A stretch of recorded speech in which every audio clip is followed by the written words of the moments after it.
კლავჭიჩი შეჯიბრი გაიმართა შუახევის სპორტსკოლაში, მასში ხელვაჩაურის, ქედის, შუახევისა და ხულოს ასამდე ახალგაზრდა მონაწილეობდა. ტურნირი 4 წონით კატეგორიაში ჩატარდა. პირველ, მეორე და მესამე საპრიზო ადგილებზე გასულ სპორტსმენებს მედლები და დიპლომები გადაეცათ. ტურნირი ხელვაჩაურის რაიონული პროკურატურის ინიციატივით და აჭარის კლავჭიცის რეგიონული ფედერაციის მხარდაჭერით განხორციელდა. შეჯიბრის მიზანი ახალგაზრდებში ჯანსაღი ცხოვრების წესის დანერგვა.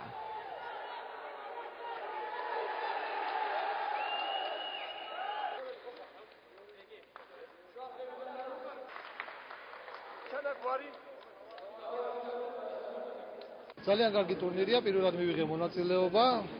მივესალმები ასეთ ტურნირებს, ჩატარდა საქართველოს პროკურატურის ეგიდით.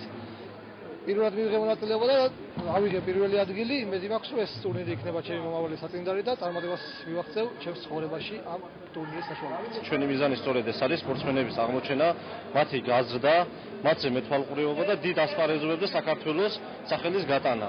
ამისთვის მე დიდ მადლობას მოვახსენებ, მართლაც აქ რამოდენიმე სპორტსმენი გამოიკვეთა, როგორც ხულოს რაიონიდან, ასევე შუახევის რაიონიდან, ასევე ხელვაჩაურის რაიონიდან. საზოგადოებრივ პროკურატურის პროექტის პარკებში ხელვაჩაურის პროკურატურამ განახორციელა დღევანდელი ღონისძიება.